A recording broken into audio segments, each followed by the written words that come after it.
Hello, ladies and gentlemen, and welcome to the Smite Super Regionals. My name is Randy, and joining me today, my lovely host, my co-host here, the experts for the day, Anatoly, and of course, Drelo from Flashpoint. He's going to be hanging out with the analyst desk for us. How you feeling today, buddy? Oh, I'm feeling great, thanks. You ready to go?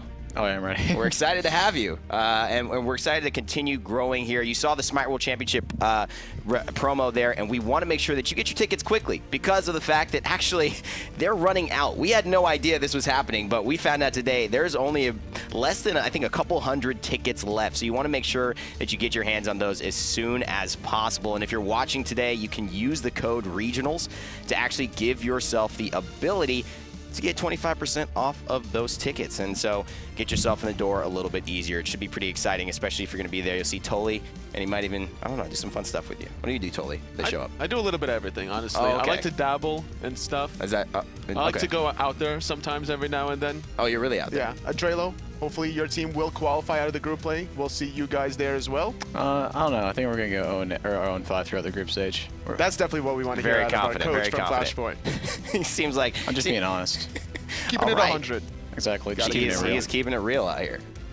Realer than anybody, I think, anticipated. We got the digital loot pack, though. We want to keep it real as well with those gems. 1,500, you know where they need to go. Right to that Smite World Championship digital loot pack. It's going to get you the Heroine Amaterasu. It's going to give you the Apollo skin. You're going to get the Chibi Chibi Hades. And that's what everybody wants. I mean, that is the goal, right? You got to get that skin. One of the best, I think, that people have said, Taco says, the best that's ever been released in the game. That's why Divios fed, honestly. He wasn't playing the Chibi Hades skin. That's right. Yeah, I guess that's true. He needed to step up his game. And so obviously the Chibi Hades is available. 1,500 gems, a really good deal. Gets you a lot of quality merchandise there within Smite game. And we've got a lot of other cool things coming up as well. Of course, if you have the ability to link your Twitch account with your hi-rez account, you'll be able to get something that might look like a cutesy chest roll. We have no idea of if you will get it, but you give yourself a chance, and that is the most important thing. Just by linking your accounts, it's a very simple process, and you open yourself up to win some cool prizes. Again, it is a chance. It's not guaranteed, but hey, why not take it? You might get some cool cutesy avatars that would put you in a really good position. It's a long event right now. We're in day number 3, so as long as you're watching the Super Regionals, you increase your chances by getting these cutesy avatar icons. And now we finished the 2 semifinals earlier on in the 2 days. We have the 4 teams that made it, 4 teams that unfortunately dropped down into the group play. So now it's time for these 6 teams to figure out which 2 of them will make it to Worlds. It's pretty exciting, Drelo. Obviously, your comment earlier didn't give the biggest vote of confidence to your team, but there's a lot of teams involved today, and most of you watching may not know this. It is up to all of these teams to play each other once and see who has the best record and who is the basically last 2 teams standing in terms of their performance, and that will allow them to qualify as 2 of the wild cards going ahead into Worlds. And the first matchup we're going to see is Dignitas versus Allegiance of the day. We're going to be able to really see how these 2 teams coming from the Gauntlet are going to be able to adapt against each other, because Allegiance, they've been able to kind of get this all-star superstar team together, taking some members from Envious just to be able to qualify from that Gauntlet, whereas Dignitas, they still have their core. How do you think this matchup's going to work out? Well, I don't think it's a question that we know that Dig's probably going to try some invade strats, or probably try some level 1 sort of tease strats. It's just sort of going to be a question of whether or not Dig gets enough from those strats to snowball the game, and how Allegiance reacts to those strats. If they react well to the initial invade, and how they react after the level 1. Whether or not they sort of abuse the fact that they have a better team fight comp, maybe, because Dig went after pressure picks in the draft, and instead of building a team fight comp, they built a pressure draft. Definitely have to be very careful and surprising at the same time in all of these best of ones. That's right. And of course, there was some gameplay that took place before all of this happened. Let's start looking at the MVPs. You all have had a chance to vote for your MVPs. We're going to go into Europe first and take a look at some of the players you suggested. Funballer there, he's one of your opportunists. He might win it. Of course, you see him playing on the Freya here, and he had some excellent performances. Really hard to aim those pulses, though. Sometimes. He's definitely one of these players that likes his late game gods. He'll favor the Freya very heavily. We even saw him pull out the Artemis before in the group play, but now as well, there's also Trixtank. Yep. That's the other candidate. Yaman is going to be the other candidate following up, playing the Agni here. He's one of the mid laners, obviously, for Energy, and he's just been so prominent in these games, in all of these sets. He's been a fantastic force to be reckoned with. He's stolen a lot of the show, and he looks to continue to do so with them already qualifying for Worlds. Cubo Fred, though, he's a name that got into Adapting's mind. He got a little bit of an impetus to continue playing and get that more drive because Cubo was doing so well. He's one of the MVP candidates. Orbit has definitely looked like such a strong and solid team because they normally are kind of cruising, usually in the online phase, but now they've been taking it super seriously heading into the falls, but unfortunately just dropped a little bit too shy in the last semifinals. But now also Dimmy coming from Energy, so a lot of solid members all around through these MVP candidates. That's right, Dimmy played excellently. You saw the game, Strelo. Did he perform well? I mean, yeah, I did, but I was actually kind of surprised of how Orbit played in the online stage. I see them drop games OB. They actually looked really solid and probably the best I've seen them and throughout their whole existence in the online stage. And I was pretty surprised by the result of the semifinals. What do you think about Energy that makes them so dominant? Because like they came into the group stages as the second-seeded team, losing to Orbit. But how do you feel that Energy has adapted since then? Not only do they have some of the best players in their roles, but they're also just a complete team. They have role players, they have shot callers, and they have stars. They're just overall the most complete team in Smite that we've ever seen in it throughout this history. And the only thing that even comes close was old Colic Prime. Not only that, but they're also very smart when it comes to the game. They're very smart when it comes to theory crafting, sort of trying out picks and stuff like that. And there's usually ahead of the meta. So out of those 5 players that you saw on your screen, who do you think won the EU MVP? Who I think won the EU MVP? I'm not really sure. I honestly think... or who would you vote for? Who would I vote for? I don't know. I'm going to give it to tough, Adapting just right? for the meme. The meme. Just for the meme. We're ready to announce the winner. It is Yaman. He is the winner for the EU side of things. He is your MVP. And I think a lot of people would say that he actually really deserves it. We'll check in with him. Actually, Tom is live with Yaman right now. Tom, take it away. Thanks a lot, Evan. I'm standing here with the European MVP. It's Yaman himself. As you can see, the fantastic trophy right here on your screen. And this one is going to go to you. Congratulations, Yaman. You've earned it. First of all, you had your games yesterday sort of out of the way. How are you feeling today? A bit hungover, or a lot, actually. And I'm just happy we won yesterday. Celebrated a little bit? Yeah. Absolutely. You don't have to play today. Any insight into what's going on today? I actually have no idea. Maybe... I think LG is going to make it. Yeah. And the rest is... I have no idea. Well, that's all about them. Let's talk about you. You're the one that actually won the award. First of all, did you expect it? No. I thought Ken was going to get it. Yeah? Because the king, you know. That's usually how it works out, but apparently the fans and, me personally, you got my vote. I think you really control a lot of what Energy does from that mid lane. What specifically do you think enables you to place at such a high level and work out for Energy? I think it's just like good teamwork overall. It's so easy to play with them.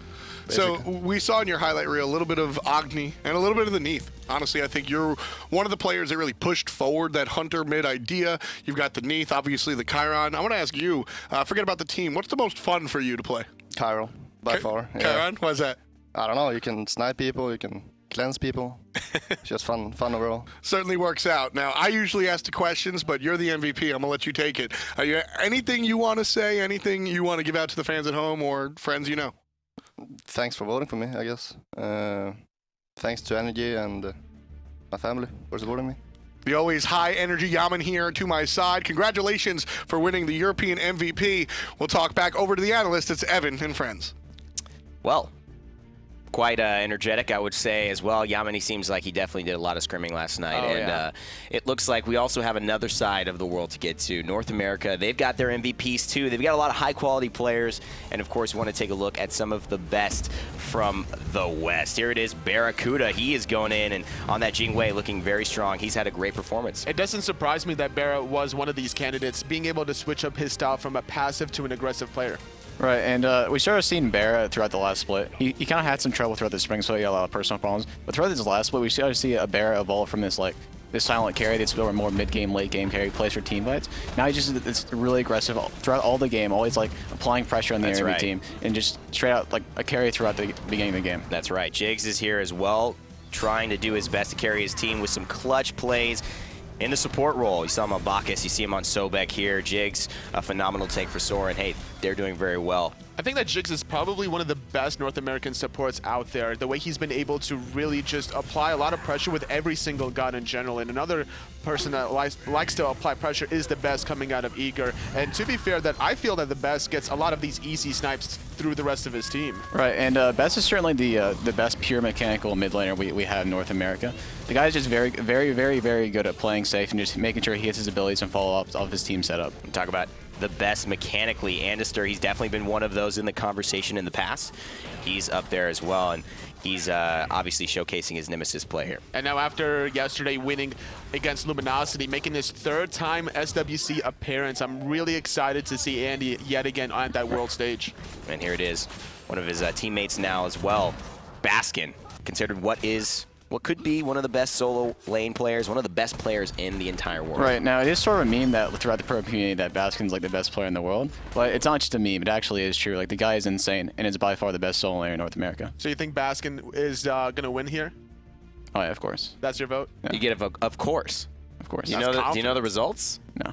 You read the script already? Oh, man. Well, surprise, actually, the best is your victor for North America. So the best will actually take away the trophy today, and he should be standing by very soon with Tom.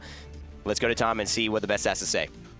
Thanks a lot, Evan. I'm standing here with Jeremy, or the best as you guys know him. Fantastic. Congratulations. You are our North American MVP. This belongs to you. Thank you. First question that I asked Yamina as well. Did you expect it? I definitely did not expect it. It's been a long road for us as a team, but I'm glad to be back on top. It's been a while. Yeah, I feel like the best, once upon a time, you were, a lot of players sort of looked towards you as being, one of the best. Like Drelo said, high praise from Drelo. But other players kind of took your spotlight. How does that affect you? Do you care at all? It doesn't bother me at all. It's just tougher competition makes better games. Excited to play. That's what we've been able to see. And you've sort of come back, and, it's funny. I see the same plays that you make today, similar to old-style Best. I see your raw beams through the wall that looks like old Hebo water spouts through the wall that Bart liked to talk about. What do you think is different about the Best today versus when you were on old Dignitas, if anything? My positioning is probably the best it's ever been. Playing raw especially, you got to learn a lot of things that you need to position well, not die, heal your team, press 4. That's how you play the game. Works out really, really well. You guys on Team Eager, you made it to Worlds one more time. We've seen you there, never. Yeah. Talk to me about what it's like being there for the first time. It's exciting to be there, especially with Zap, man. I know he hasn't been to Worlds either, so it's kind of ironic that I go to Worlds with him. Yeah, you guys, you and Zap specifically have really formed this sort of like family, brother-like bond. What can you say about you and Zap, man, and how much that relationship has helped you along the way? Other than seeing him naked and hugging me, it's been quite interesting. He's definitely one of my better friends, I would say. It's been a lot of help. Well, it's been a long time since you started. Going back to the launch tournament, you were kind of just a kid growing up, and here you are as an adult making it to Worlds, being one of the World Championships, and obviously one of the favorite players in the entire league, certainly. Well, I don't know about in North favorite. America. Hey man, MVP, most valuable. Say whatever you want about the valuable word, but when it comes down to it, you are on the top of the mountain. What does that feel like? I'm just excited to play, dude. I don't care if I'm MVP. I just want to play the game with my friends, Love to hear that, man. Anything you got to say to the fans at home? I want to shout out to Kiki's team for scrimming us, and Lich T also for scrimming us, because no one else would. So shout out to those guys. Excellent. Best, one more time, congratulations. You are the North American MVP. And Rain Day, you are the host of the Analyst Desk. That's right, I am the host. What is it with all the MVP trophies being held like this? It's like pointed out. I mean, it's like no one's got the right trophy grab. I don't know, honestly. Like, I would be confused too, honestly. I would just be in such shock and disarray that I even got an MVP trophy. Oh, yeah. I'd be like, how do I hold this? Just upside down, just start holding go in the glass. pocket. Where is this? It might be able to fit in my pocket. I don't know. Man. Drela, how would you hold it, man? I mean, honestly, since mid laners are so used to being, the abused player in their team with the whole enemy team usually running at them at the start of the fight. That's right. They're kind of usually surprised when they get the MVP. Honestly, Okay. he needs to get set up. He needs somebody to show him how to hold it properly. Right, that's honestly, right, at this point. He needs his jungler to come in there and help him out. So it turns out that we just don't have MVP trophies to give away all day. We've got other things going on. We've got games. I know that's what you all are here for. We're here for that as well. We've got to take a look at what has happened, though, so you know what is to come. Let's go and summarize the last events of the past couple of days. We've seen Orbit actually lose to Obey and find themselves in the group stage today. Obey moving on to the finals, and they will face Energy, who put Sanguine, who, although having a great performance, Energy giving very high praise after the games, both on Twitter and in person, that Sanguine they feel very confident about potentially even coming out of this group stage. They will be in there today. They take the win and a move into the EU finals. On the other side, on North America, Eager, they took the lead over Flashpoint, sent them to the group stage, and secured their spot at Worlds and in the finals. And Soar, same score, 3-1, take down Luminosity, send Luminosity into the group stage. So you've got Luminosity, you've got Dig, you've got Sanguine, obviously you've got Orbit, you've got Allegiance, and you've got Flashpoint. That's right, and we're going to see those final 2 matches between North America and Europe on Sunday, so those should be really exciting as well. But today is going to be the first day for the group play. 6 teams participating in that. First match of the day is going to be Dignitas against Allegiance. 2 teams that came from the Gauntlet, 1 Europe, 1 North America. It's going to be interesting to see the clash of different styles between these 2 for the first game. And these are the games for today, just so you all know. Dignitas versus Allegiance. Sanguine will then follow up against Dignitas, and then we will obviously going on to the next graphics here. You'll see how some of the farther in matchups second half of the day start to pan out. Drelo, any matchups you think could particularly swing this group stage either way? Any upsets you see that might kind of tilt the results on their head? Honestly, a lot of it depends on Sanguine was saying, like you said, how Energy were praising them, but also like we don't really know how the Dignitas games are going to go, because a lot of it relies on how like the teams respond to the level 1 if they choose to go for the level 1 strats. So they could sort of upset a lot of teams here and possibly cause some havoc within the group stage bracket, or group stage standings rather. The way I look at it, between this first matchup between Allegiance and Dignitas, mechanically, I got to give the edge a little bit to Allegiance, so therefore Dignitas has to pull something very cheeky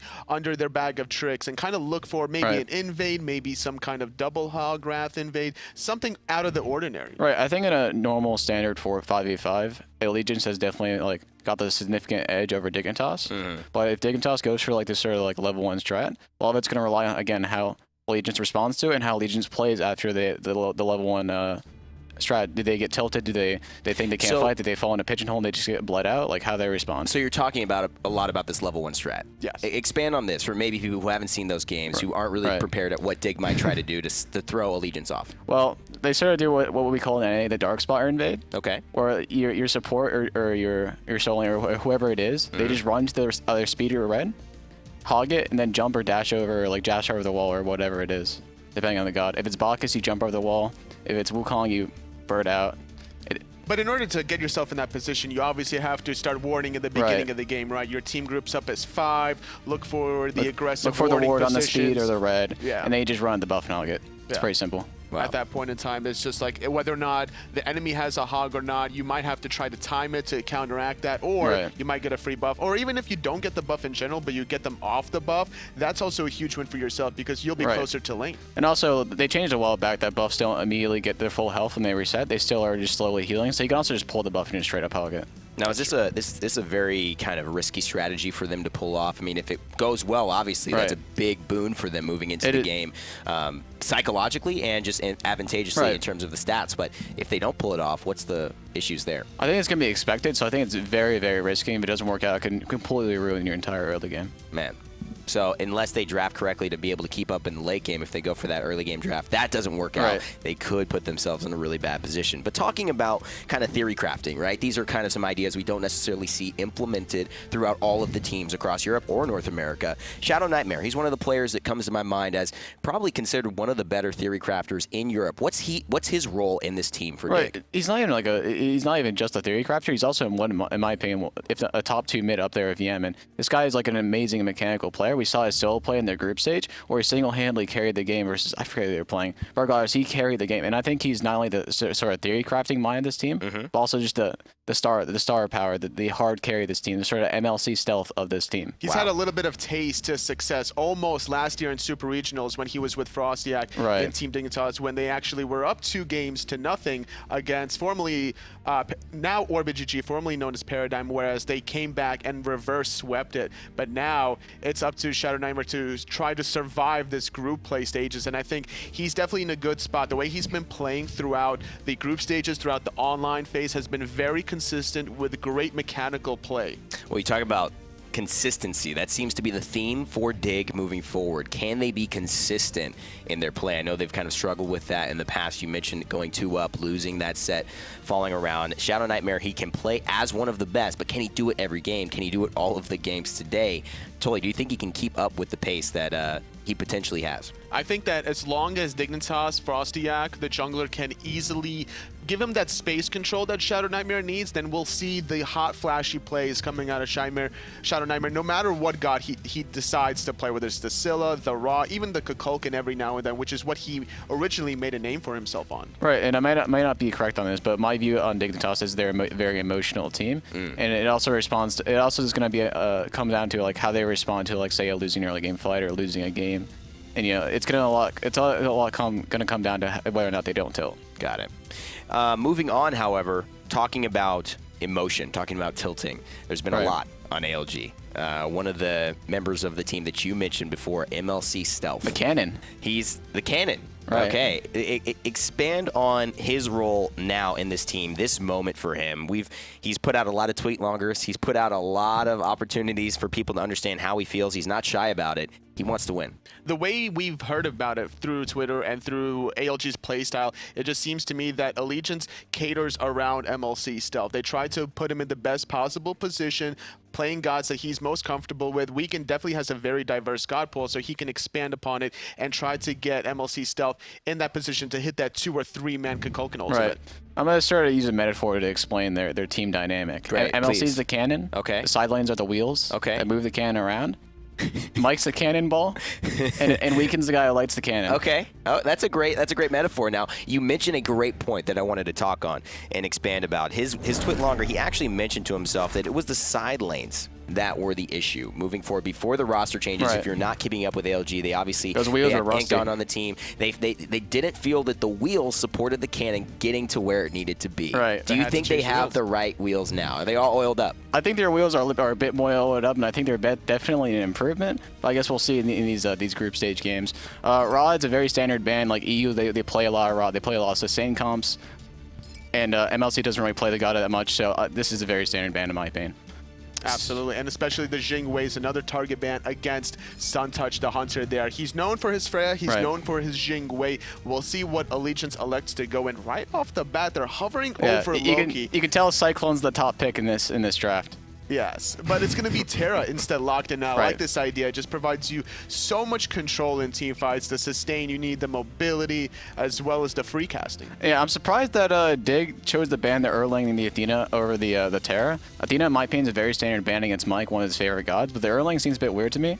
Terra seems very, very strong, so I wonder, I'm very curious to see what their strategy is up against this Terra. And now with the Rama Fafnir pick, it seems to me, Drelo here, that the Fafnir pick was locked in by Dignitas, fearing that Terra could go to CycloneSpin in the solo lane. Something very important about the Fafnir is he can run up to the bog, hog it, and jump away. He sure can. There it is. That strat potentially moving forward. So as they've mentioned, Athena and Erlang Shen off the table. Ra Jingwei followed up as well. Allegiance, they've selected Terra. They have their next 2 picks coming up here.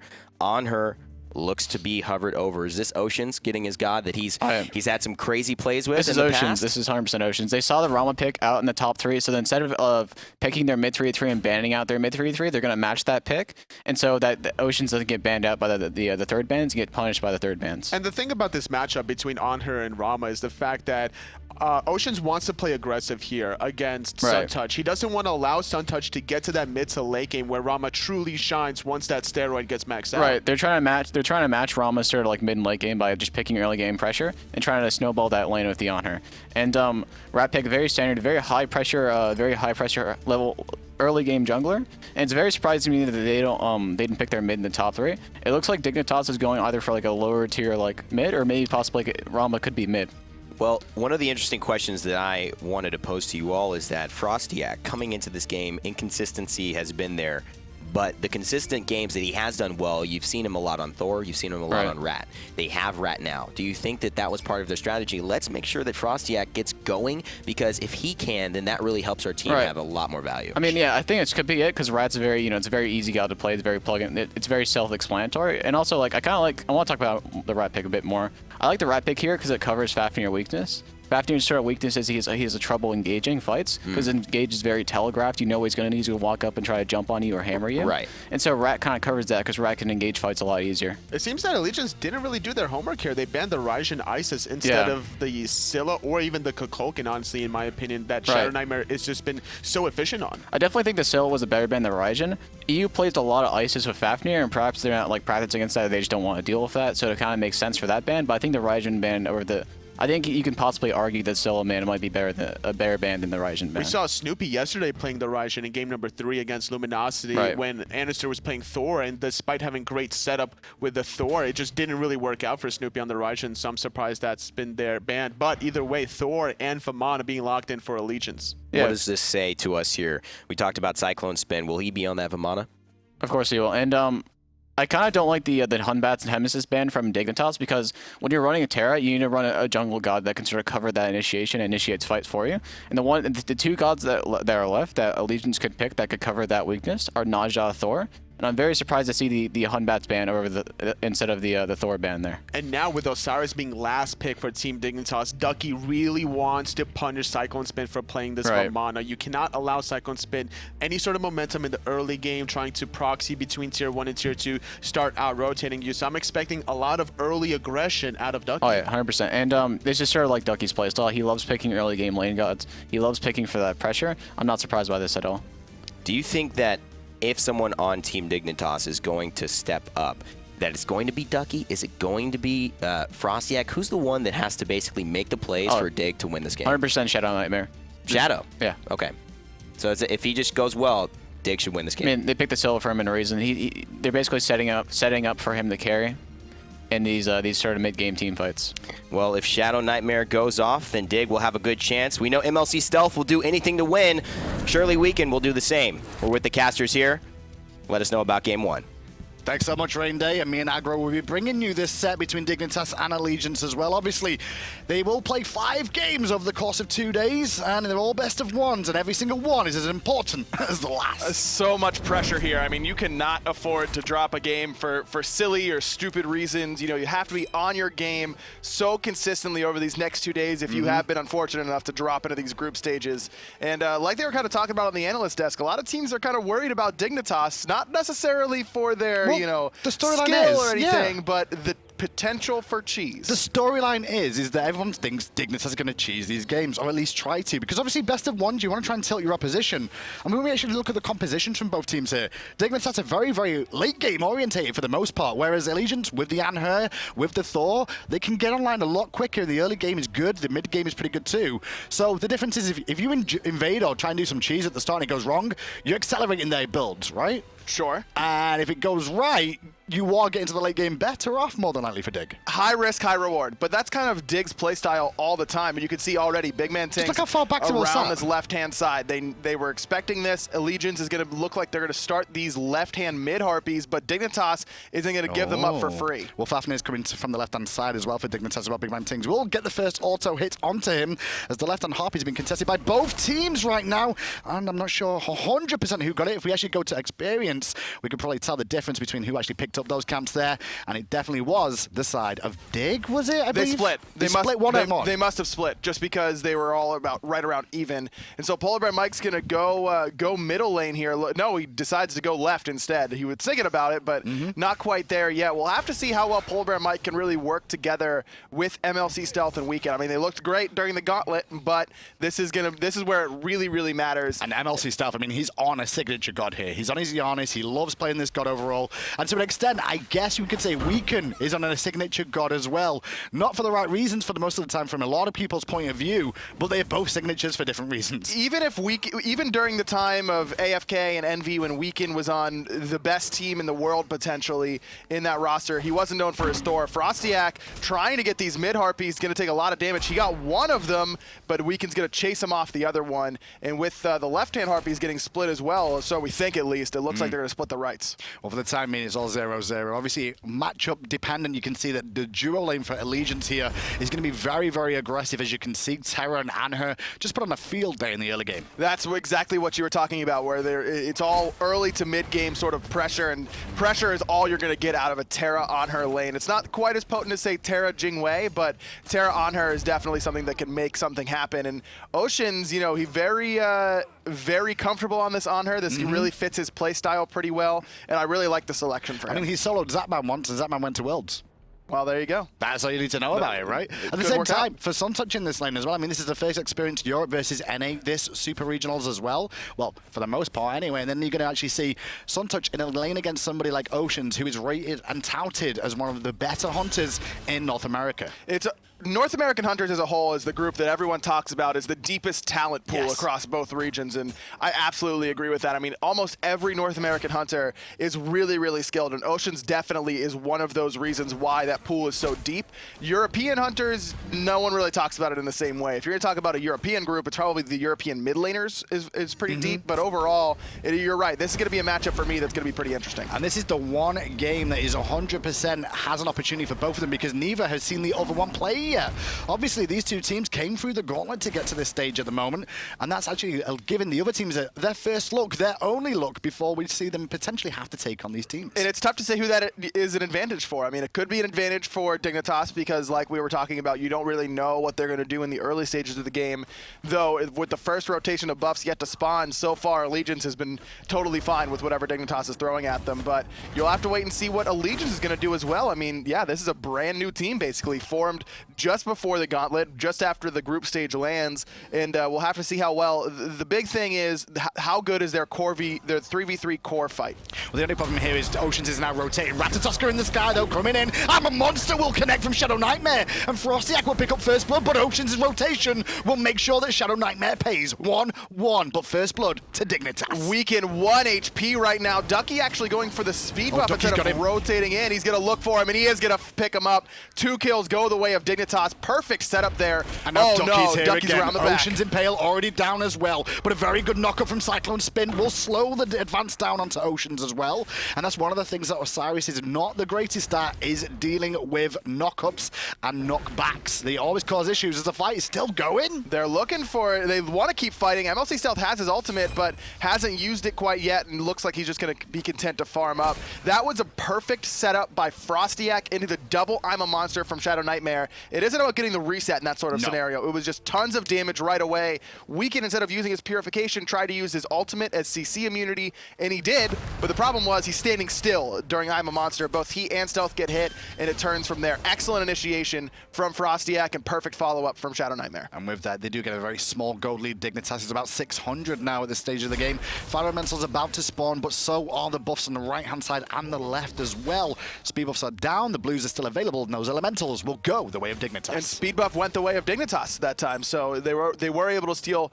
that buff away. Ducky just getting that pressure in the solo lane like you expect Osiris to do, and like they mentioned on the analyst desk, Ducky's really one of the only players that really likes to pull out this Osiris on a consistent basis, and he really likes it into this matchup specifically against Vamana because you have that ultimate that can shut down the healing that Vamana's going to be using in his ultimate, plus you're that big lane bully early on, and Vamana doesn't have any innate sustain in his kit. You have to use the ultimate. And talking about the solo lane just a little bit more there, I mean, he's kind of like the old guard versus the new. CycloneSpin rated and touted as one of the best North American solo laners that has ever been produced in that lane overall, and he still shines now and again, but Ducky, one of the quieter ones, one of the newer ones to the side of Dignitas. He had spent a little bit of time with the Boys of Energy at the start of this year as well. Subbed in for Dimmy when he wasn't available, but since then, after that performance that he did when he subbed in, well, now he finds himself in the Dignitas roster and highly respected. A rookie this split, I believe, during the fall. This is the first time he started. Like you mentioned, he was a sub for Energy previously, but this is the first time he's been a starter for any team and has looked very, very strong. A lot of potential, a really young kid, but one that clearly knows his potential is very, very high. And you're right, this is definitely going to be a very cool matchup to watch. You see the Wrath actually picked up by Ducky, which is why he was able to invade that speed buff so easily, along with the fact that he's Osiris and has that lane pressure. So we'll have to see how CycloneSpin's going to play around his lack of teleport. Well, you're not going to be able to see a meditation rotation come out from Osiris, most likely it is going to have to be that teleport. Though we did see, I believe, Nika was going Wrath and then not picking up teleport as a second relic, who was going for sprint or meditation or something like that. Well, the aggression from both teams, and PolarBearMike, a lot of poke there. Great wall coming out from Weaken, but PolarBearMike did worry just a little bit there, so he forced a Terra's Blessing, which is definitely a good win for Team Dignitas. Very much so, because that's a long cooldown now, a very long cooldown in the early game, and that was just PolarBearMike not being where he needs to be. There's no reason to be contesting that wave whenever you've got such good clear on the side in the 3v3. And now with Terra's Blessing being down, Dignitas are looking to invade and steal away the speed buff. Weaken on the left-hand side of the map will not be there in time to defend it, so Dignitas will continue to extend their lead a little bit more. Osiris has a Wrath, and so does Fafnir, and there it's BigManTingz putting that to work yet again on the speed buff. Surprised Weaken was on the left-hand side. Also surprised at where PolarBearMike is right now. BigManTingz is going to be on his way back to base in a second if he takes more poke like that, like he just did from the unstable Vortex from MLC Stealth in the mid lane here.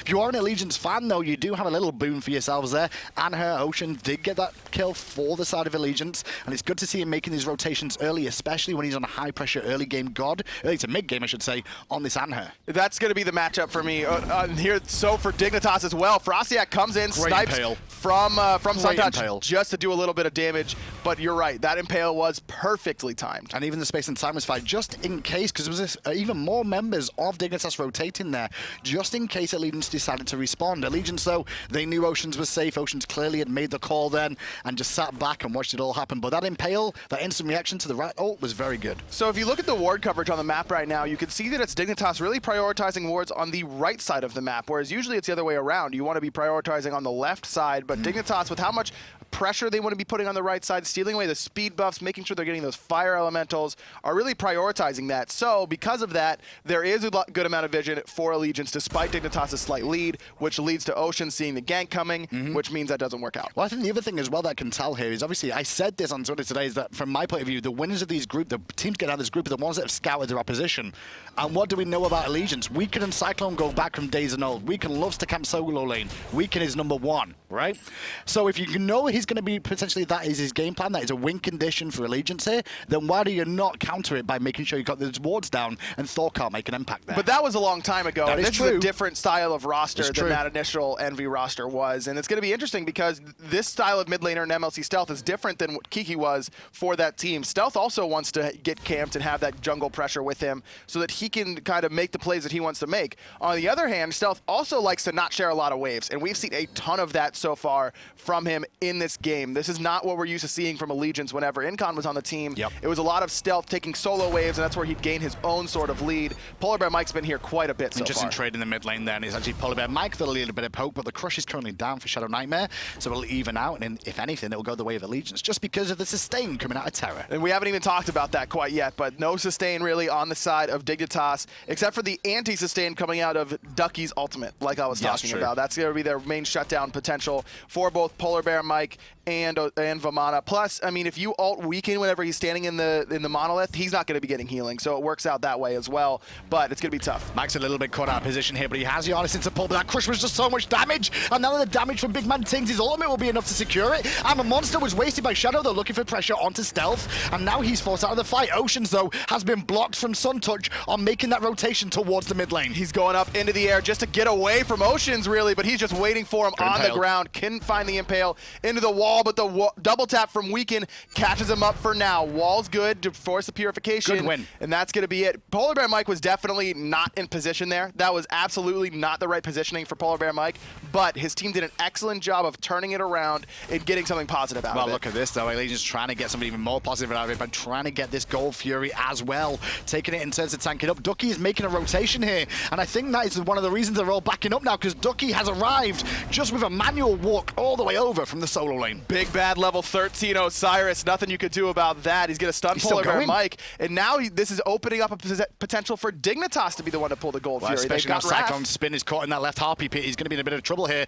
especially with BigManTingz and 5 members surrounding him, though, but the knockup will come into play. Big Baby and the portal will get him out of danger. But that's Big Baby down, which means it's going to be even harder to contest this Gold Fury. And again, Wrath on BigManTingz is up. No ultimates except for Weakens. He's going to look for it. Weekend is low on health now after FrostiaK engaging. Weekend is hanging around waiting for an opportunity. Suntouch is a priority target. No beads, remember, no ultimate, and Suntouch will fall down. Gets the kill and gets out cleanly. Great ult there from Weekend. On the left-hand side, FrostiaK looking for PolarBearMike. He's going to find him and go right up into the tree. And straight back down, potentially hit Albert ShadowNightmare, but not needed in that area because CycloneSpin will be picked up by Ducky. 5-2, Gold Fury stands. Dignitas control the game. Very back and forth thus far, but it's always gone towards Dignitas in the end. Now up 1,900 gold. But we talked about compositions here as well, Aggro, and the big key is that Allegiance should be the one controlling the early mid game. The Thor, the Janus, the Anhur, they should have the pressure on the map here,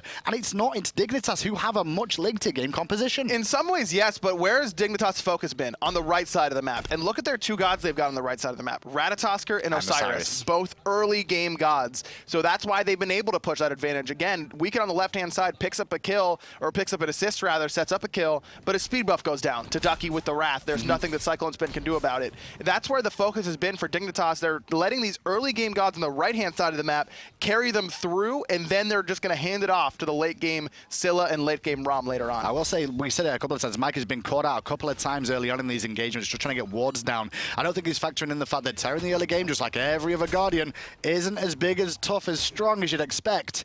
And if you've not got your cooldowns available to double dash your way through those stones, well, you're going to have a bad time as a Terra. Plus, there's a lot of CC on the side of Dignitas. I mean, they've got roots from Scylla, they've got double stuns out of the jungler, and the support. I mean, the support himself has a double stun, a triple stun even, whenever he's in dragon form. And then you've got some good slows out of Osiris, so it's going to be tough. PolarBearMike's really been CC chained pretty well. It's been Hammer from BigManTingz directly into Root from ShadowNightmare. You talk about the control coming out from Dignitas here. I think that's one of the reasons we see Weekend going for the Thor this game. They needed a little bit more control overall, and the Thor brings that. You know, he's got the global ultimate that can come into play, and the wall as well. Both of those are very impactful, and I think that's one of the reasons we see him on it. And they just needed more damage. I mean, this overall composition for Allegiance needed more damage in the early stages of the game, and Thor can definitely provide that with excellent poke, because like we said, there's no sustain on the side of Dignitas, whereas Allegiance have it. So if they want to try and win a poke war, which some of their gods are very, very good at, Anhur good at poking from a distance with that Impale, and then the double tap as well. Well, poking from a distance was Ducky then, but he wasn't able to secure that speed buff. Weekend does get it. The Gold Fury was started, however. Good Impale again for motion, space, and time. Hits onto BigManTingz, but he still has his ultimate. FrostiaK uses his, as does Suntouch. Suntouch up in the air, look at it, PolarBearMike. CycloneSpin in the middle of so many players from Dignitas. Big baby, our monster does not connect even. Lord of the Afterlife hits 3, but not a target he was really after. Weekend will clean up Suntouch after that fight as Tingz takes down Weekend in response. Into Terra's damage over time. In the middle is that as the fight still raging. Shadow gonna block the leap in from Anhur with the Sanctuary, but the in-hand is still good as he sentinels back to the tower. Great Sanctuary from Oceans 2. That keeps him topped up on health. Oceans 2-0-1 right now, making a huge impact in that fight, but it was Weekend, the one who sacrifices himself, who got the wall off, separated the team fight slightly, but then teleported in and got a 3-man Berserker's Barrage. Remember, Thor's passive, he gets more damage for the more enemies that are around him. Weekend was completely surrounded, but and knew he was probably going to die for it, but goes in there and gets off huge AoE damage that really allowed Allegiance to turn that team fight. Definitely looking at the two lanes we spoke about at the beginning of the game, which was solo lane and the Hunter role as well here. And you can see in terms of damage where things are going. For the side of Dignitas, it's all Ducky. Meanwhile, for the side of Allegiance, it's all Oceans. These two could be the ones that end up going at it in the later stages, and it's going to come down to whoever can really make it work. And Osiris does a pretty good job of boxing enemy ADCs, just because he's got the damage reduction on his passive. You know, he takes less damage whenever you tethered as well with his third ability. Anhur's probably one of the better ones. One of the best things against Osiris is displacement against him. Displacement? You can keep him away from the fight. Vulcan meatballs, for example. Impale is another one, including the Disperse as well. His leap really is helpful. Plus, shifting sands, you know, just being able to kite that enemy warrior could come up big, but coming up big would be this Gold Fury. BigManTingz does have that Wrath, and it looks like Allegiance is not going to get here in time. This is going to go the way of Dignitas. And Dignitas will get it. Even Frosty was in the sky already, ready for a rotation coming out from Allegiance, but they were a little bit too late to that, so the gold lead extends into Dignitas' favor once more. After the last engagement, you can see it started to even up in terms of experience, at least, but now that Gold Fury goes down, Dignitas once again are doing okay. And if you look at the late game carries, they're the ones who need this farm the most. You could see ShadowNightmare doing his patented, you know, buy Soulstone, and I believe it was probably Tiny Trinket. I didn't see, but knowing ShadowNightmare, that's what he gets almost every game. And then he sells it right away to finish off that Warlock Sash as soon as possible. He loves to get this extra health on his late game characters. He really likes it. Well, that's how he needed some extra health there, because otherwise he would have still stayed standing. Now, Dignitas will get a little bit more gold for themselves, 100 gold for each of the team members there in their coffers. As FrostiaK going aggressive on his own here. Doesn't have ultimate. We saw him use it earlier. A little bit risky, but he does have support from his team. He traded out Poke for his Purification. That's not worth it for the jungler for Dignitas because, like we mentioned again and again, PolarBearMike can aid you in that sustain. He's going to be able to keep you healthy. That's having that Purification down. We talked about the lockdown that Dignitas has, but look at the CC chain potential that Allegiance has. I mean, it's Thor Dunk, Thor Wall, Terra Wall, Terra Root. You're not going anywhere if you don't have Purification. I mean, you talk about walls. I mean, you've got Pillar as well from Anhur. And when you look at the composition, this is very similar to, in a way, one of the ones that we saw a very long time ago at the World Season 1, where Titan ran the triple war composition with Anhur, Ymir, and, of course, the Thor as well. So these pillars, these objectives will cause some issues for the team of Dignitas, but one person it probably won't cause too much problem for is Ducky. He can walk right through those walls whenever he's got his passive up, and that's a big thing. And Ducky's level 17 right now. Ducky's here to play. He's absolutely here to play. I'm sure, he's excited to go. You're a rookie, and then you're going up against CycloneSpin, a guy who's been one of the most storied solo laners, if not the most storied solo laner in Smite's history. You can definitely make an argument for him. And so having this opportunity to go up against one of the best can absolutely bring out the best in a young player. It's definitely a good showing for Ducky, for me, to see him take this opportunity and try and make something of it. And I love his build as well. I mean, the Witchblade isn't going to be the most impactful thing in this, but it still gives protections. It's still going to slow down a little bit of an advance out of Allegiance here. But also Pestilence as well, and the second relic being a curse is also really impactful for the sustain. So no teleport. Again, like we mentioned, looks like Allegiance wanted to make something happen in the middle lane there. Ocean's spent a lot of time over on this right side of the map now. We saw him even trying to secure the speed buff with the rest of his team during that last spawn, so he's going to lose a couple creeps to the tower here, but this is the advantage that you get whenever you're ahead. Whenever you're ahead, you can think of it as currency almost. Like, okay, I'm 150 gold ahead. That means I can miss 3 to 4 minions out of a wave and still be okay, and still be even, and Ocean is trying to use that. Someone who's not ahead right now, though, is PolarBearMike on this Terra. Look at the item difference just between the two before you even look at the net worth on the left-hand side, and they're actually looking for a pick potentially onto Oceans here. Oh, one of them, but second misses. Ratatoskr will connect and hit onto Oceans, forcing the Sanctuary and the Terra's Blessing out of PolarBearMike. PolarBearMike trying to stand strong, the heal will come through, but Stealth is around the corner, trying to make a rotation and force Dignitas to back away. But Weekend is nowhere near the rest of the team, so it's really just a couple ultimates traded for not a whole lot of pressure even on this left-hand side. This is going to allow Weekend to get some much-needed farm in the middle lane, though. He's a little bit behind of FrostiaK just because of how often his buffs have been stolen. He's down about 800 gold. Ducky over here on the right-hand side. He's going to steal the blue buff, but Weekend is here and Stealth on the way as well. Wall will not find a home onto Ducky, and so Ducky will be able to be happy with the result from that. Shout-outs to the increased movement speed on Osiris too, whenever you hit it. He just got a little bit of a boost, enough to get himself around that wall, but even still, even if that wall hits, where's the kill potential on Osiris? I mean, he's 5 levels above the jungler. There's no way he's going to be able to do anything about it. ShadowNightmare took a lot of poke there, and a good Sanctuary from Weekend will avoid that crush damage, meaning he won't have to go back to base. It wasn't kill potential there for the most part, but the Sanctuary being down in trade is a very interesting choice. I think he did need a Sanctuary there, just because his hammer was down. He's got no way to get out of that. If FrostiaK just goes in when he's low health, Weekend's forced to ultimate, but then he's standing still, and we've seen what ShadowNightmare can do to you when you're just standing still, waiting to charge that ultimate up. So he needed to use that Sanctuary there, but that's a big cooldown down for the side of Dignitas. Dignitas is playing this very, very patiently, and I really like their overall game plan. They're waiting now until this next Gold Fury spawn. Well, Ocean's going to immediately react to the Ratatoskr ultimate again and impale FrostiaK back a second time. Does it Fury as well? Going to force FrostiaK back, but Suntouch is going in. Suntouch is taking a fight with no mana, however. The teleport coming out from CycloneSpin, the rotation from mid lane from Dignitas as well. But here's the reinforcements for Allegiance. They're looking at ShadowNightmare. He's so low. Sanctuary going to buy him a little bit of time, but not enough, as he's going to get picked up by CycloneSpin. Now, BigManTingz, the focus for Allegiance, jumps over the wall, and the whole reason that you saw FrostiaK on this left-hand side was to get Purification out of Ocean before the Gold Fury spawn, so that they could bait that Gold Fury more easily and go on him whenever they were dancing around it. But FrostiaK decides to get a little bit too aggressive, and it means that he gets pushed back. They all commit too much. They overcommit too much, and now the Gold Fury's up, but they've lost their mid laner. Yeah, the tier 1 side is going to be focused down here as well with Terra there, and they're on obviously that monolith. They can bring it down nice and easy. Ducky, meanwhile, on the right-hand side, side, though, has stayed in that lane. We said he doesn't have teleport this game, but he's making sure CycloneSpin has to come back, and now Ducky can rotate for the Gold Fury fight. 2 wraths available for Dignitas, so it's going to be tough for Allegiance to just take this away from them without any sort of fight. CycloneSpin has made the rotation. But so has Ducky. In the sky is FrostiaK right now. He's trying to pick out a target. It looked like it was weak, and instead CycloneSpin is going to be collapsed on by Dignitas. He goes into the big baby form as Ducky tries to rush the storm away from the rest. Down into the sky goes, up into the sky goes Suntouch right now, looking for snipes, just for damage, because he's more in trouble than anything else, and he will fall down for the first kill of this engagement. 3-0 and 2 now for Oceans. He's looked so strong in this game, and Suntouch just hasn't had that same impact quite yet. He's clearly been the focus of Team Allegiance, even despite the the kill happening in the left lane. It's really been these 2 late game carries that we were talking about. The Dignitas needs to get online with these early pressure that they're getting on the right side of the map. They're a combined 0-6. Oh, Ducky will pick up Weaken, though, towards the mid lane, I believe, where he was over farming and overstayed his welcome. Allegiance, however, will be happy with Weaken's death if it means they will get this Gold Fury. However, it works out better for the team.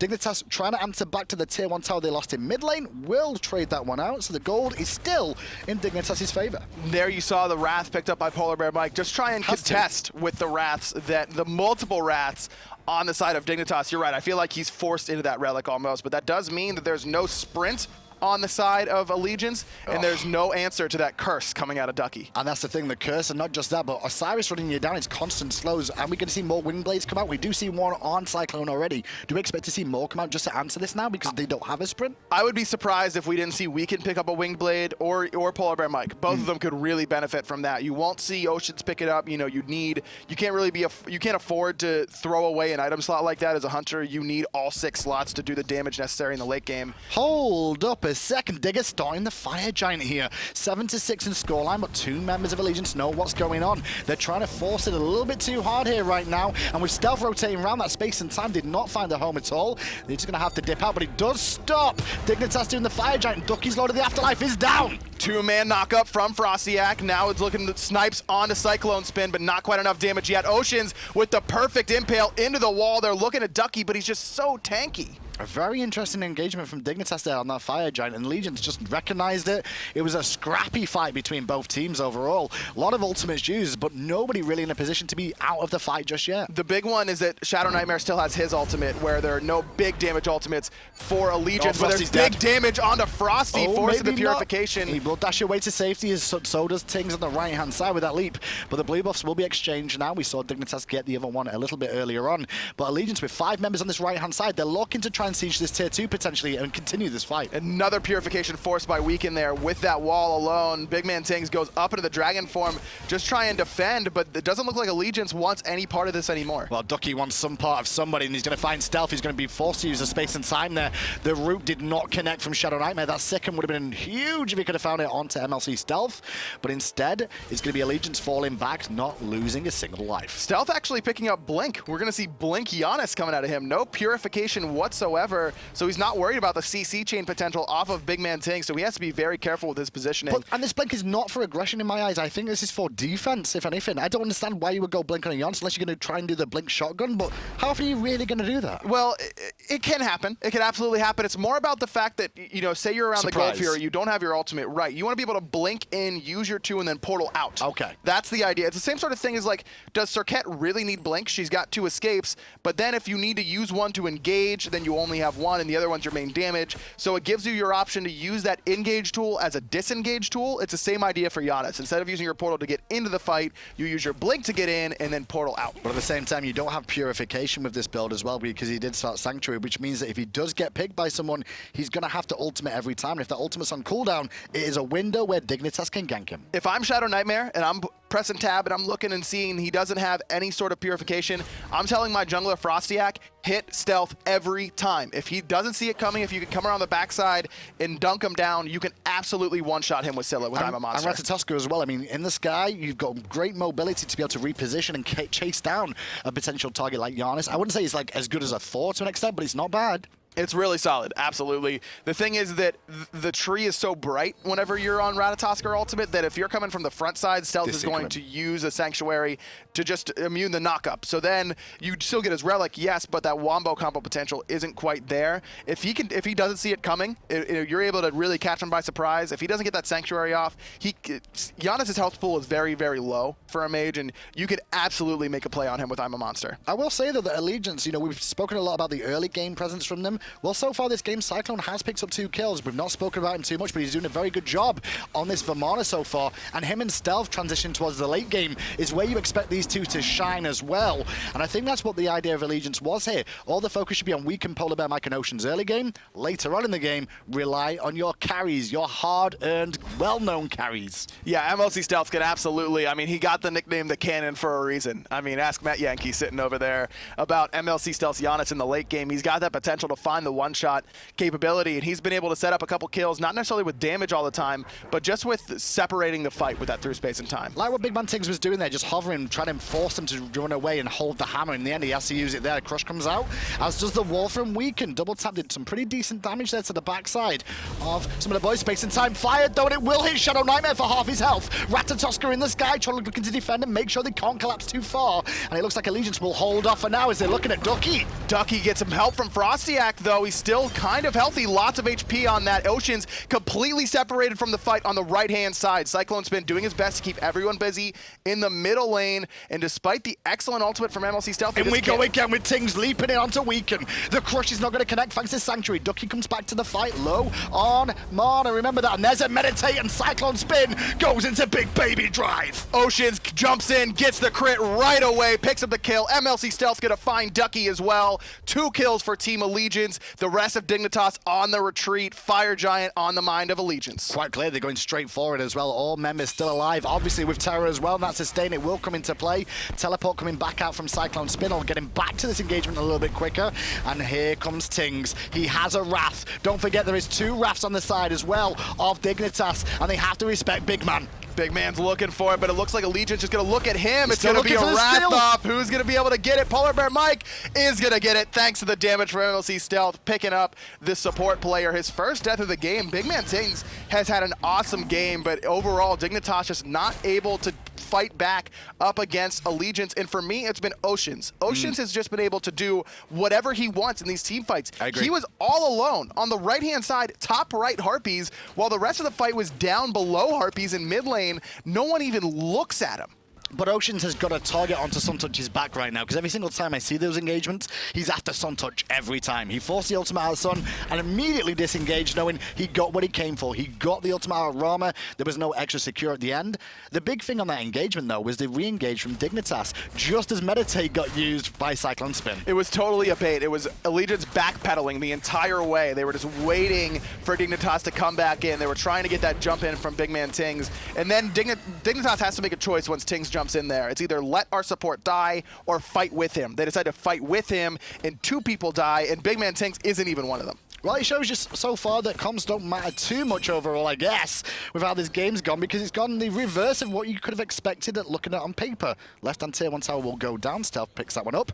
And with 4 members of Allegiance here, they could start to try and siege this tier 2, but there's a decent defense from Dig. They've got a lot of opportunity. FrostiaK up in the sky is going to come down. The focus this time is onto Oceans. Not going to be able to free cast. Good snipe from Suntouch. That's going to set up FrostiaK, but again the Impale, and there's Oceans picking up another kill. This guy's a monster, and he's still standing too. Run, Oceans, not from Ducky though. Ducky's going to make him pay. I'm a monster from ShadowNightmare's looking for a home. Can he connect it? He will hit 2, but it's not enough to bring down Allegiance. It's Stealth going to be able to find BigManTingz, and ShadowNightmare falls to Weaken. Oceans standing so strong in that team fight. He was the focus. It didn't matter. Ducky, the only one left to defend for Dignitas. Team Allegiance, this new roster coming together and looking like a team to beat. They're getting in the way with things right now. 14-8, deicide the way of Allegiance, and that is definitely a Phoenix. And it's the best Phoenix to get. It's the best Phoenix to get on this left-hand side. They've got 5 seconds on FrostiaK, 2 towers still remaining. It's only in mid Frosty, and right, though. I don't think so. Suntouch coming up in 10. There's no reason to throw a lead now. Safe. Because, again, even though you're winning these late-game team fights, Dignitas' late-game composition is still excellent. You don't want to give them any sort of momentum and get them back into this game. You're absolutely in control right now. No reason to not just knock down these 2 remaining towers, back, spend the gold that you've gotten, and try and make the last push. Oceans is a monster this game, though. Unbelievable. Oceans is an absolute monster. With what he's been able to perform, he's basically had Suntouch on lockdown the whole game, and then every time Frosty's turned up, he's just been throwing him away from him every time. It's just, he's looked so comfortable, and that's been the standout player for me this set. I mean, you got to give a lot of credit to CycloneSpin, who has, he's the one losing pressure. Ducky's taking every buff on the right-hand side, so Cyclone's behind, but he doesn't die in the lane, even despite the counter matchup. He's able to stay even and even surpass Ducky in player damage in the late game. Remember, CycloneSpin, every time that Weekend's found a big dunk, it's because everyone's been around CycloneSpin trying to kill him. He's been basically unkillable. Only 1 death despite all the focus from Allegiance. And Weekend as well, I mean, he's been able to get the poke off. He's not high on the player damage necessarily, but he's done enough on this Thor in the jungle to allow Oceans and MLC Stealth to be safe. And then the start of this one, it's been close, honestly, for the start of this game, but it's starting to go Allegiance's way now, especially with the Fire Giant, the Phoenix being down, and the last couple of engagements as well. It's really put Allegiance into a good spot, and what better thing you need to go to Worlds? You've got a tough group, you need to find these early wins. Ocean's the only one without Fire Giant on Allegiance for now, though it's going to fall off in the next 5 seconds, so everyone is going to be all even basically, but not quite even in the items. You can see almost everyone on Allegiance is fully slotted. MLC Stealth has that rod up to Hootie completed. ShadowNightmare does as well, but he doesn't have that extra damage from Book of Thoth or Chronos Pendant. Well, the problem is as well is on the left-hand side, they have no teleport, right? And so they can't defend this Fire Minion wave at the same time as have somebody able to get back to the fight. Maybe Ratatoskr is the best thing you could send over there now, but then you're having to use the ultimate just to rotate. But you can just kind of dash towards middle lane and then go up in the air, and you'll be able to defend fire fairly easily. Fire Giant coming up in the next 30 seconds or so. I was kind of surprised Allegiance doesn't look towards this tier 2 tower on the right-hand side. They've got enough of a lead now. Well, let's have a listen into Allegiance's comms then and see what they are thinking. Nice. Go.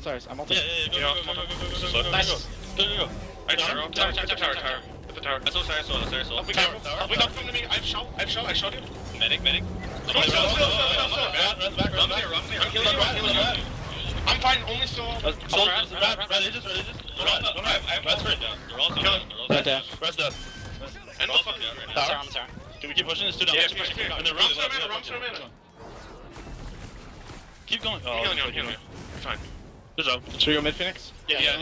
Mid Phoenix. Mid Pheonix backfire. You want to do that? Yes. Alright. Me tank. They have no so little too. I have to heal. We're good. Fuck up. No. It's fine. Everyone's pretty low. No point. Alright, did you guys just do fire? I have Soul Reaver finished. We can do fire. We can do fire. Do fire now. Back into fire. I have Soul Reaver finished. They don't need it back. Did you guys use actives there? No. I did. Speeds. Everyone needs to hold a ward so I can teleport back in case I get low. I'll get wards once I'm back. Keep all. You motherfucker.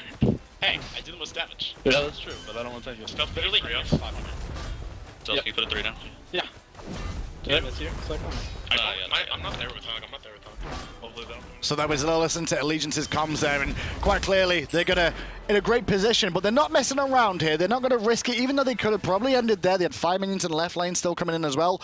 They've been very respectful to their opposition. They don't want to make any mistakes here, Aggro. And this is still, you can hear the new team dynamic. It's, hey, you want to go mid here, mid Phoenix here? Yeah, let's do that. And then we could do Fire Giant. Let's back. Oh, we don't need to back. We do Fire Giant. 2 people still back anyways. That's just kind of the way it is. But it's still the honeymoon phase for these new teams. Even though you're not always on the same page, everyone's feeling good, and for good reason. You're up 16-8. All 3 Phoenixes down. You got an 11K gold lead, and you're looking, 15 or 12K, and you're looking very, very strong. Yeah, both these teams are actually looking really good from my point of view, just because of Dignitas is how well they got off to the start of this game as well. When you see the player damage as well between the 2 teams, I mean, there's 2 members of Dignitas that are in the top 3, and they're still losing this game. This is going to be a very tough group. The problem is for Dignitas, like Drelo mentioned on the analyst desk, this composition opposition is designed to set up for ShadowNightmare, and he really hasn't been able to find the big reset. His best time a monster was the first one of the game. On the left-hand Harpies, he really hasn't found a priority target since. Well, the last stand of Dignitas is here. Now Allegiance looking to take the first game of the group stage, and the Phoenix is not being focused right now. Oceans was focusing on Suntouch one more time, and he's allowing CycloneSpin and Weaken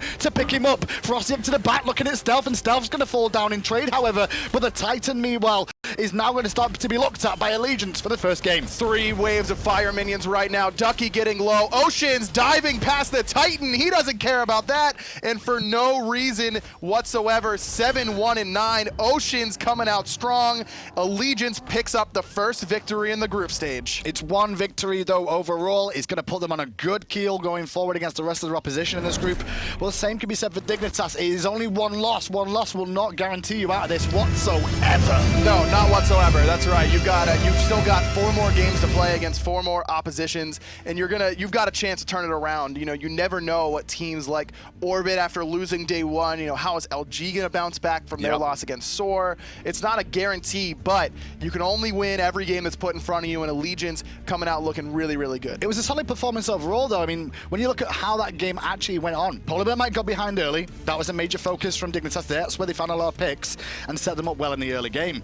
Meanwhile, CycloneSpin just existed in the solo lane, did his job. Stealth, we didn't really speak about him, but he got kills towards the end. Yeah. He utilized his ultimate as time went on, whereas Oceans was the man of the hour. He just, I mean, so many plays. The big one was on that left-hand side where FrostiaK comes down. He doesn't have any relics, remember. They were burned on that last fight on the right-hand side. He's doing everything he can. He impales FrostiaK and then finds the kill onto him with Desert's Fury, and then turns and looks at Suntouch. He forced the purification on Suntouch. He kills Suntouch before he falls despite all that focus. I mean, Oceans just played out of his mind. I mean, what else can you say? Lights out, and what do you need in these situations but players to step up? Obviously, rookie this year, Oceans, but he's showing that he can stand with the best of them.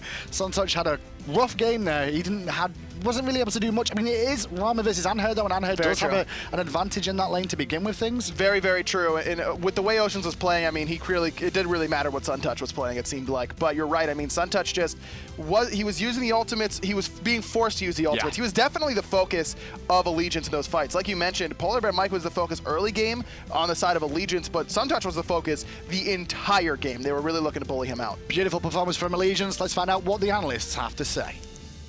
Thank you, Hindu. It was a fantastic game, and of course, Dignitas weren't able to get the way Allegiance turned what was potentially a shift in momentum for Dig into a huge propulsion to a first win in this game, this group series that we've got going on here. So they get a win. Dig goes away with a loss. What you expected?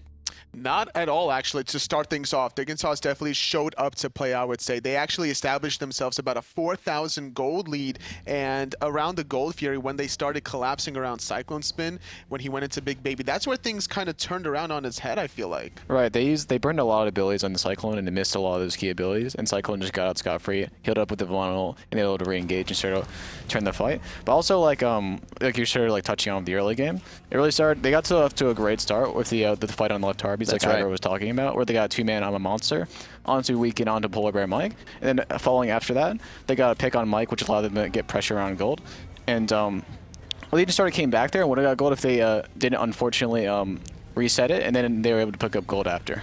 Yeah, they did a great job coming back in the game, being able to utilize Oceans, kind of like the bait on the hook, honestly. There was so much pressure onto him, and he was able to survive that. Then we saw the counter rotation through the Janus ultimate, through Weaken's ultimate as well, being able to counter that, find 2 picks of their own and the gold here. Right, and I was very surprised that that Frosty just didn't take the beads and reset, because against like Thor or Janus, you gotta be wary of that counter initiation. Your ganks can't go too long, or else you can get really punished. And I thought that was going to happen the first dive in which they wrapped around and collapsed on the tier 1 tower, but they unfortunately missed a lot of their abilities. They Janus ulted. I thought they were going to really, really punish that, but unfortunately they won't. And then the next time it happens, they really did a great job of punishing it. You definitely have to have that ticking time bomb in your head against a Thor and a Janus, wanting to make 100%. Sure you get out of that dodge. The key also, looking at it from my perspective, was taking a look at not only what Dig wasn't able to do, but talking about the strengths of what we saw on Allegiance. Oceans, the rookie that we talked about, he has had a lot of great performances. The casters have talked about him. You've seen him. He's been one of the marquee kind of newer players to enter into the SBL scene. and the Smite esports scene in general, guys, he played phenomenally today. They just couldn't kill him, and they put a lot of their eggs in that basket. He's a mechanical god on this Anhur. He was able to save himself on so many occasions with that impale, and then his first death right there in that clip, it didn't matter because the rest of his team was able to clean up with a deicide. Right, they got so much value out of his life in that entire team fight. And also, like we were talking about before, whether or not the wheels are going to be rusty or well-oiled. The wheels this game were definitely well-oiled, and the cannon was able to move around. Yes, Janus being played by MLC Stealth. He was in great position every single time, being able to clean up a lot of these kills, allow the mobility accelerate with his threshold, with through space and time, just to allow weaken more pressure. And also the blink, like we see him and Xenotronics when they get ahead, they usually like to pick up the blink on their mages and sort of surprise team and sort of force the issue, as you like to say. Well, high risk, high reward. You know, that's what I'm all about. Well, we were talking about this earlier. The decision to go for Blink instead of the Purification was a little bit risky, you thought, but it did end up paying off. And it's one of those decisions where going into the next games of these group phases, they're feeling confident, but do you think that confidence may end up hurting them? Do you think they really are at that top tier level? This was just a great performance. I think MLC made that decision because they were so far ahead by the time he's level 12. So he's like, all right, you know, I can get away with this Blink. And also, they don't really have a way to really reach the back line. You know, I can Aegis Rattle. I can sort of predict what Fafnir is going to do.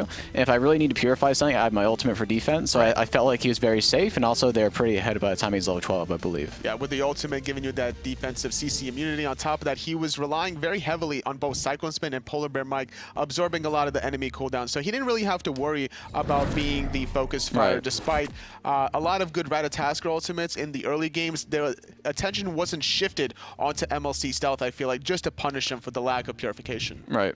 Moving forward into discussion of the game, though, we saw that ShadowNightmare was the one you said needed to step up, Drelo, and in many ways he did. He had a lot of great moments, but also we saw him miss a few ultimates. Tully and I were watching in the back. How crucial was it that he wasn't able to capitalize on those Scylla resets? I mean, it's 100% crucial. Like, a lot of their team fights based around the Scylla. Like we saw, like what we were talking about earlier with the fight when they sort of went on Vamana at the mid camps around gold. So missed of Vamana was able to get out, heals up, and then the team fights lost when they were able to re-engage. Like what we were talking about before, is a lot of their team fights completely reliant on the Scylla getting value.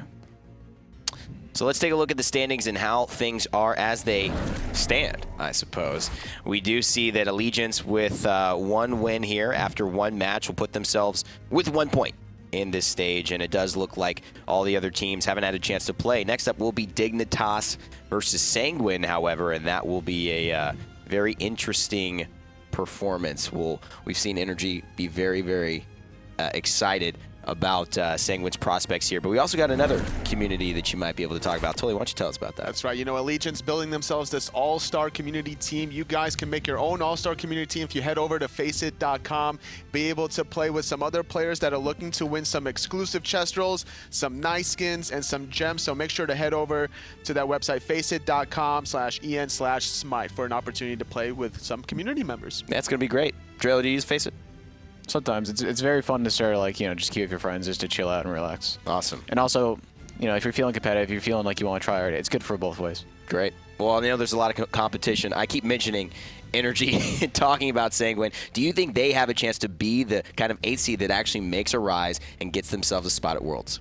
I mean, I definitely think it's possible. I mean, they although it was like a 3-0, I want to say the 3-0 label is a bit misleading. Yes. I feel like a lot of those games, Sanguine kind of looked strong. They were fighting back, and I felt like, and, you know, Nico started saying on Twitter how he felt like his team could play a lot better. He felt like he's very disappointed in their performance. I wouldn't be surprised to see Sanguine sort of coming out and competing for those 2 spots. 5 best of ones. I definitely have to give Sanguine a good edge heading into the rest of the day. It'll be exciting to see. Don't go anywhere. We got a quick break. We'll be right back with Sanguine versus Dignitas in Game 2.